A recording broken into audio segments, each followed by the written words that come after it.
Okay, we're going to go over the questions on page 107, the communicate questions. Number one, on your own, think about the different kinds of power generation. Which ones do you think have the most negative effects on the environment?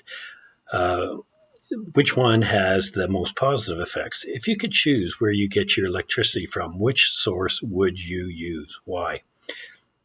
Well, after reading all the information on here, probably it would be easy for you to come up with the conclusion that coal generated power is definitely the least environmentally friendly due to the massive amounts of carbon dioxide that it releases. The most the one with the most positive effects would be probably solar energy and then wind power as well. Hydroelectric power would be a close third. Now, unfortunately, with all those sources, they all have positives and they all have negatives. Even the most environmentally friendly ones, such as wind, solar, and hydroelectric, do have some drawbacks. With the wind, it has been known to kill some migratory birds and actually endangered species of birds as well. Hydroelectric dams can do major damage to natural spawning grounds for fish and flood vital habitats. And unfortunately, with solar energy, we can only collect energy half the time. Excuse me, just when it's sunny outside. So in the evening, night, we don't gather any energy from it, and non-cloudy days we can't as well. So if you could choose where you get your electricity from, which would you use? Why? Well, if I could get a consistent amount, I would definitely go solar because it is probably the most environmentally friendly method. But if we could develop some battery storage systems that could provide us with energy at night while the solar cells aren't collecting energy, that would be probably a great choice. Okay, number two, complete the table above into your notebook. Using the computer or the resource center, fill out the last two columns in the table. So I hope you went online and used the link that I provided for you to fill this out. Okay, so for the coal burning options, Shant is located in Estevan. It provides 279 megawatts. Boundary Dam is also at Estevan, 813 megawatts. Poplar River is located at Coronach, 572 megawatts. Natural gas.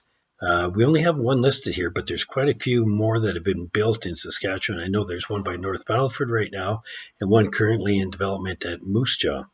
The Queen Elizabeth is located at Saskatoon. It provides 218 megawatts.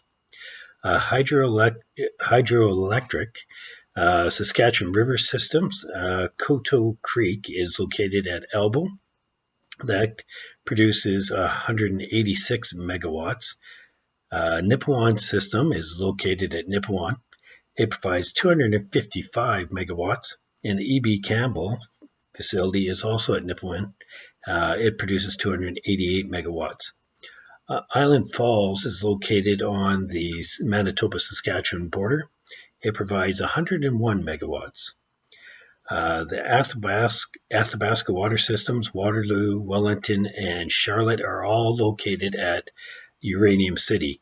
They produce 8 megawatts, 4.8 megawatts, and 10 megawatts, so very, very small stations. Wind power, and of course there's many more of these now since this book has been published. The Centennial Wind Power is located near Swift Current. It produces 150 megawatts. Cypress is located by Cypress. It's 11 megawatts. And Sunbridge is located at Gull Lake, 11.2 megawatts.